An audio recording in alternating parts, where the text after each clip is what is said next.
Ebert review, trash filmmaker John Goodman invading a sleepy town in Matinee. A band of plane crash survivors struggles to stay alive. And attorney Willem Dafoe becomes intrigued by murder suspect Madonna in Body of Evidence.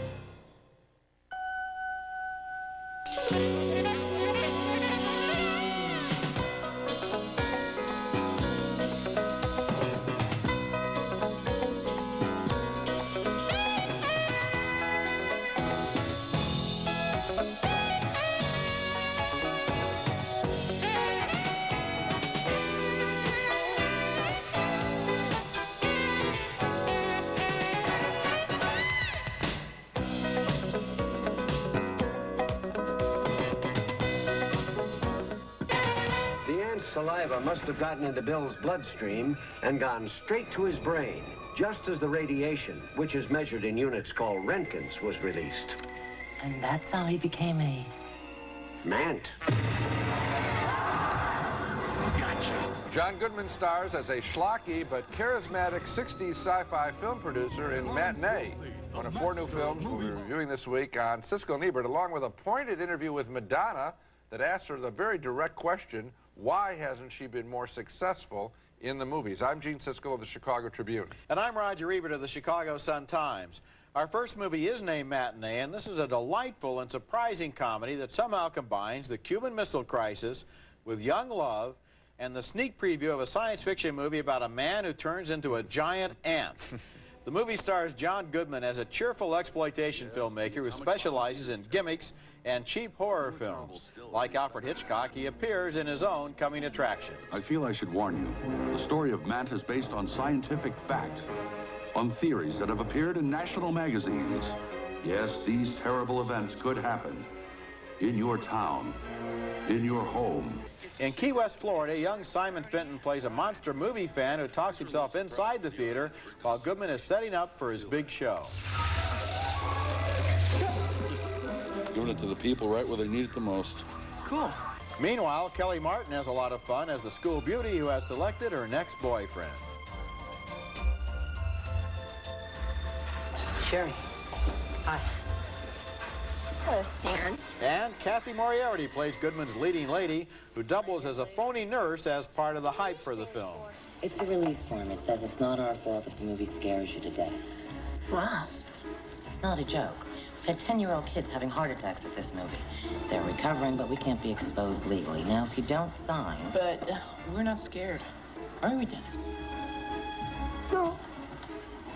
Nurse, I cut my elbow. That looks terrible.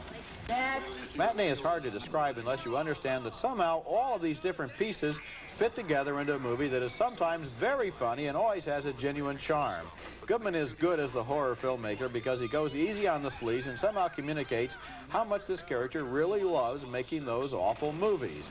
Matinee sounds unlikely, but it works wonderfully well, and I really enjoyed it. I really enjoyed it, too. First credit director Joe Dante, who did Gremlins, and he sort of worked always at the fringes of movie making, and this is a really good job here. Yes, it is. When I watched this picture at the beginning, and as soon as I saw that it was going to be a parody of these kinds of films, I had to ask myself as a critic the following question. Would it be more fun to see those old films than what I was about to see?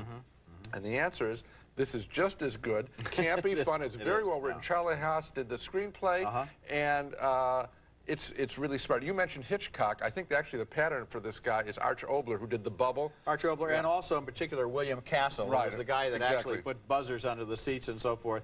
And you know, as you watch this guy wiring this theater, and he's broke, and his creditors are coming down on him, and his girlfriend is going to leave him, and you realize that he's not just trying to steal money from the rubes. He likes to put on a show. Yes, and there's a praise of him as a real showman, and yes, that kind of showman is one touch that I really liked is, and I won't give away the secret, but the kid that he hires to play the ant who runs up and down the aisles, that's a good touch. There's a lot of good things in this movie. Matinee is the name of it. Okay, next movie, and our next film is Alive, the true-life survival thriller about the 1972 Andes plane crash in which 16 survivors engaged in cannibalism of the dead in order to survive more than 2 months, I think it was actually 10 weeks, in frozen wilderness. The best part of the film is the opening plane crash.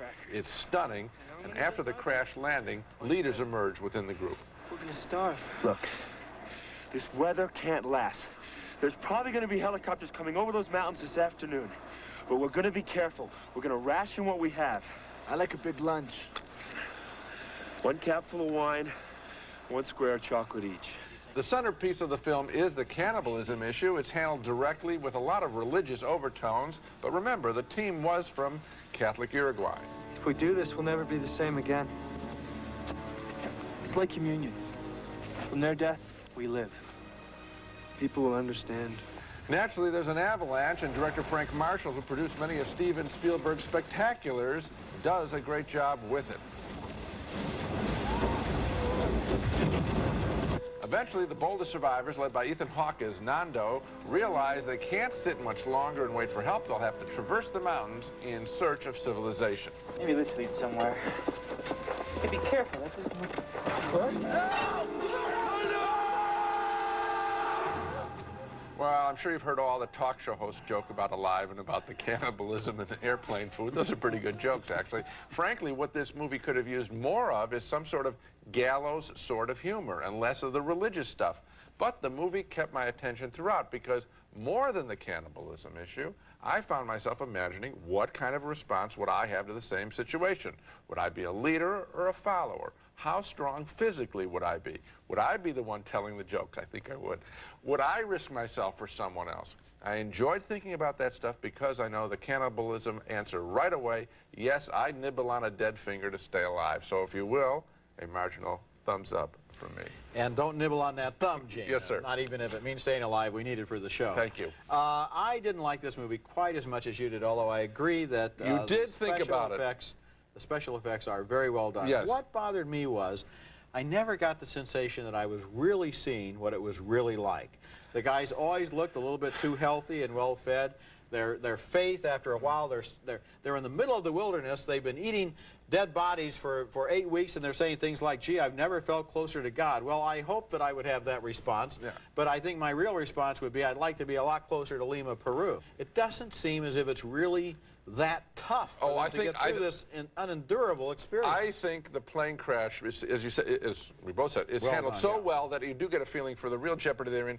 But here's the thing. I know critics are dumping on this film, but I bet each and every one of them thought about what they would do in the situation, and that recommends the movie. Well, it's a close call, but I can't quite get it. I liked it. When we come back, Body of Evidence, the new Madonna thriller with lots of evidence of bodies. When we at Nissan saw Lexus do a test like this to show how well their car is put together, we were very impressed. Hey, they're doing that ball bearing thing. So we decided to try it on the new $13,000 Nissan Altima. You can imagine how pleased we were when our car's tolerances tested as accurately as theirs. Not bad. The new Nissan Altima. It's time to expect more from a car. When it comes to choosing a pain reliever, the makers of Tylenol believe the more information you have, the better. That's why it's important to know ibuprofen is different than Tylenol.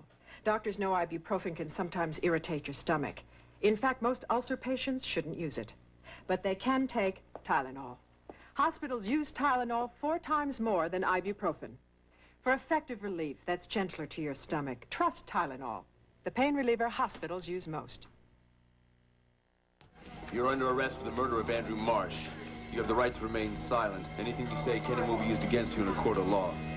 Madonna is charged with murder, and Willem Dafoe is her defense attorney, and Body of Evidence, a disappointing and disorganized new thriller that wants to be like Basic Instinct, but basically just stinks. It never makes the grade. In the movie, Madonna plays the kinky lover of an elderly millionaire, and when he dies, she's charged with murder. The murder weapon? Her own body. It's just too sexy.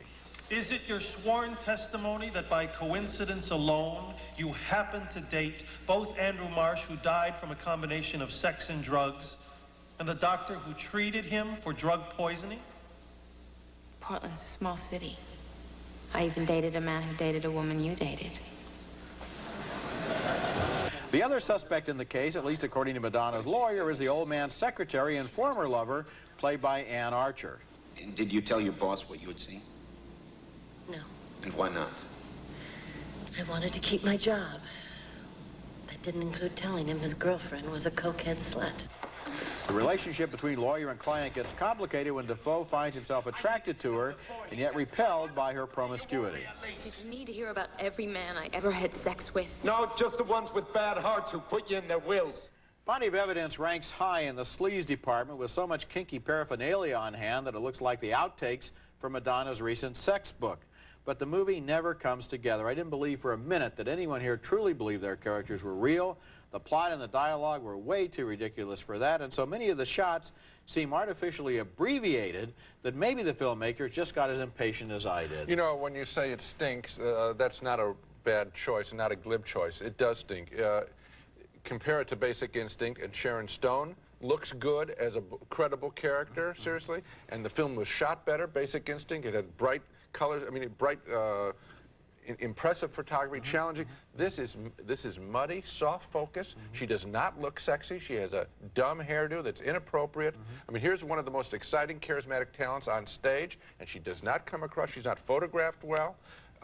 It makes no difference to us whether she is a killer or she is not a killer. We realize we're just there to watch a few little scenes of dripping candle wax and having sex on broken glass, which we know is faked and staged, obviously. I mean, it's just a bad movie, start to finish. You know, one of the things that bothered me was that a lot of the little stuff in the movie is sloppy. There's one point where one of the characters is dressing the jury, and the focus is on a pretty girl in the front row of the jury box, and she looks at the lawyer with an unmistakable come-hither look, and I'm thinking, aha, plot point, we're going to meet this juror again later. We never see her again. It's just bad direction to not handle your extras so they don't steal a scene right away from one of your stars. And surprising, it's Uli Adele who did a wonderful job with Last Exit to Brooklyn. And there was some real passion there in some sexually adventurous or risky or challenging scenes. Not here. This is a lousy film. Coming up next, Sniper, in which Tom Berenger and Billy Zane star as a couple of real-life Rambos. Now, their idea of combat is tearing up the countryside with heavy artillery and millions of rounds. We'll wait days for one shot, one kill.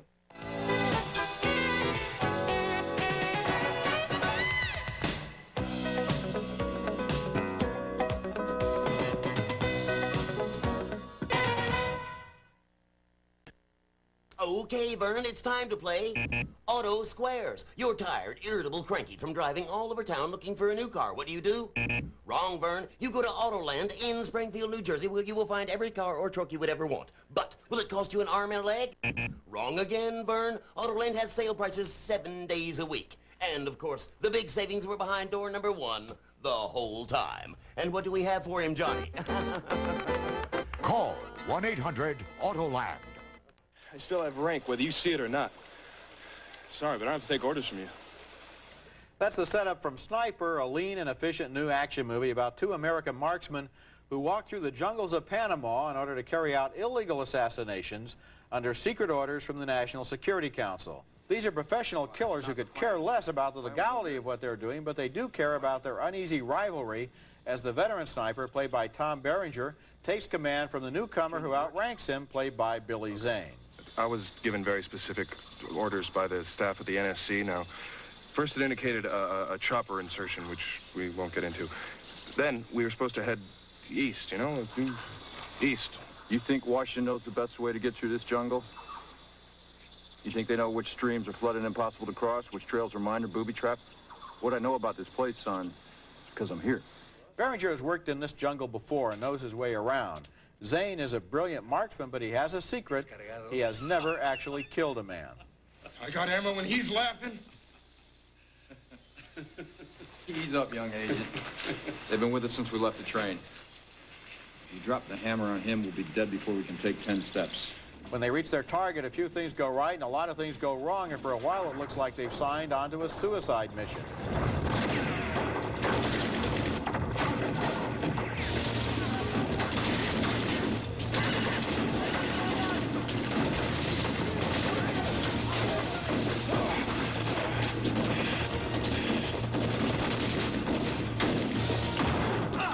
Sniper has a lot of the ingredients of a standard war movie, but it's better than that. The movie, which was shot in the forests of Australia, creates a real sense of place, and as the snipers disappear into it, the political realities of the outside fade away, and it becomes a story of professional killers doing their job under fairly impossible circumstances.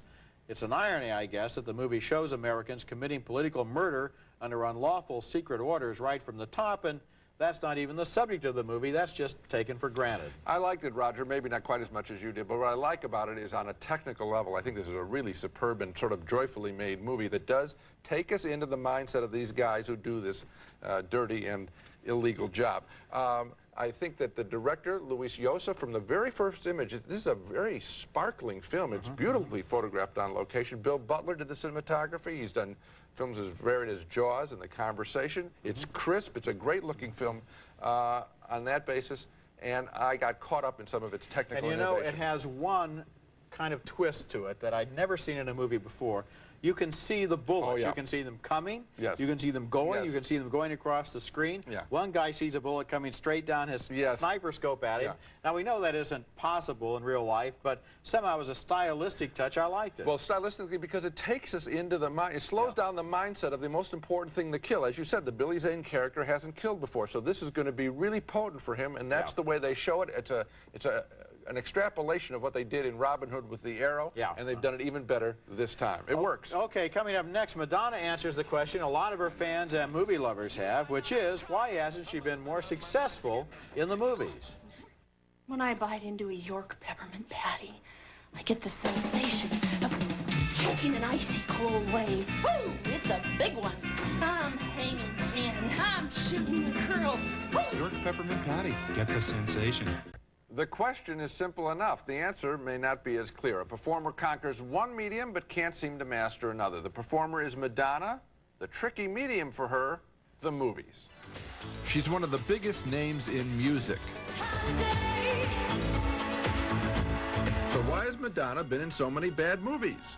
Her film debut began impressively in Desperately Seeking Susan. She wasn't the main character, the movie wasn't about her, but she was hip and contemporary, just like the film itself. From there, her film career has been downhill, from Shanghai Surprise to Who's That Girl to Bloodhounds of Broadway. The Material Girl has seemed smaller than life on the big screen. In last year's hit A League of Their Own, Madonna stuck out like a sore thumb in a catcher's mitt. To me, she seemed too contemporary, a 90s woman in a 40s movie. You know, they got over 100 girls here, so some of you's are gonna have to go home. And this year, for sure, she really bombed in Body of Evidence. Why haven't you had more success in the movies? Well, probably because I haven't done a heck of a lot of movies. I mean, I've concentrated mostly on my music career, and I sort of came into movies when I was a fairly big star. I mean, I hate to call myself that, but,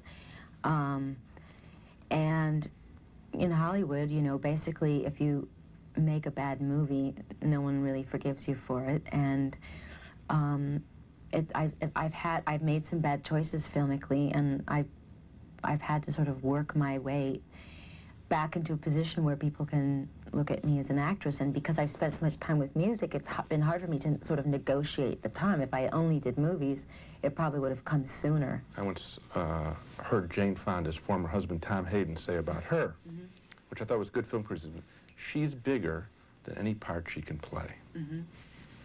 Think that applies to you? Well, that has happened over the years. I wouldn't say that that applied in the beginning, but to a certain extent, yes, I have a very huge public persona, so the challenge is finding a role that will accommodate my so-called baggage that I kind of drag around behind me. Sometimes this gets handed to comedians, stand-up comics. Richard Pryor, Eddie Murphy's going through it right now. Yeah. We know a lot about them, and we know how funny and sharp they can be, and they can't find scripts that are as good as what they can come up with on their own. Right. I would say that, yeah. I mean, if all those movies that Barbara Stanwyck and Bette Davis got to do were around, I would say that I'd probably have more work to do. But they don't write movies like that anymore. Now, can't you, if you know this problem, can't you, with all your power, you know, hire some writers? I am. That's what I have this new company for, and I am developing projects for myself for that reason, and the next movie I'm doing is exactly that. Do you know what your next film role is going to be? And what is it? What's the character? It's called Snake Eyes, the movie. Abel Ferrara directed, and I'm sure you know his work. Yes. Harvey Keitel's in it, Jimmy Russo. It's a very intense psychological drama, so to speak. It's kind of, did you see Truffaut's Day for Night? Absolutely. Movie within a movie kind of a situation. Same thing. That may be a very good film. Actually, I was hoping her next film would be a comedy. I think she should agree to appear in Wayne's World 2, because she needs an image-breaking role in which she laughs at herself. I think people are a little bit fed up with her sex-concentrated work. I think her safest move in the film world would be also to focus on more documentary films, more in the Truth or Dare mold. I don't know if she's a complete enough actress yet to do drama. Well, she has been okay in movies like Dick Tracy and A League of Her Own, of their own. I didn't think so in A League of Their Own. In this role, she just really doesn't convince us that she's a real character who has anything to do with this movie, and the movie itself is such a mess that I don't know if any actress could have done that anyways. What would you say about her career, though? Either she can only play herself, which is one way to go, right? Like Bing Crosby and Bob Hope were always themselves, right? Or she can put herself in the hands of a very, very good director with a good script who says, Madonna, you're not going to call any of the shots here. I hired you like the rest of the members of the cast, and I'm going to use you, and then she could be used well. But well, that's why, see, I think Warren Beatty did that in Dick Tracy. Absolutely. I mean, he's the professional movie maker, and she was used as a cartoon, as a cutout, and it worked very well. Either a great director or play yourself. Coming up next, the first and still the best vampire film. It's new on Laserdisc, and it's our Laserdisc Pick of the Month. This is Pioneer Home Theater, with Laserdisc images 60% sharper than most VCRs, the world's leading AV receivers, speakers customized for home theater, and a big screen picture that's real as life. From the leaders in audio and video, home theater so advanced, you don't just watch it. Buy any qualifying Pioneer Laserdisc player and we'll give you Garth Brooks live on Laserdisc. When you smiling, yeah, when you smiling, the whole world. It's hard to smile when your teeth hurt. So before your dog gets tooth and gum disease caused by tartar buildup, start him on great-tasting Milk-Bone dog biscuits. Milk-Bone is scientifically shown to help fight tartar buildup and bad breath. Give your dog something to smile about. Oh, when you smiling. The Siskel and Ebert Laser Pick of the Month is brought to you by Pioneer Home Theater. You don't just watch it. And now it's time for our Laserdisc Pick of the Month, and my selection is a new remastered version of the best and creepiest Dracula film of all, F.W. Murnau's NOSFERATU, a black and white silent film from 1922. This version is available only on Laserdisc. It's mesmerizing, and the restoration now gives us, finally, after 70 years, a definitive version of one of the all-time great films. This is not a campy choice. It's a great film. NOSFERATU, our Laserdisc Pick of the Month. Now let's recap the movies we reviewed on this show. 2 thumbs up for Matinee, the hilarious comedy about 60s sci-fi films. Credit director Joe Dante with a most imaginative film. A Split Boat on Alive, the Andes plane crash drama. Roger didn't think it developed its characters enough. I found myself imagining, what would I do? 2 thumbs down for Madonna in Body of Evidence, a pathetic would-be sexy thriller. And 2 thumbs up for Sniper, a more credible version of the Rambo myth of the soldier warrior. Tom Berenger and Billy Zane co-star, so Matinee is the one we like the most. A very good movie. That's it for this week. Next week we'll be back with a special show where we become presidential advisors, telling President Clinton our ideas as to what films he should be watching in his new home. We're calling this special edition Crick's Pick Prez Flicks. Siskel and Ebert suggest movies for the White House Movie Theater. That's next week, and until then, the balcony is closed.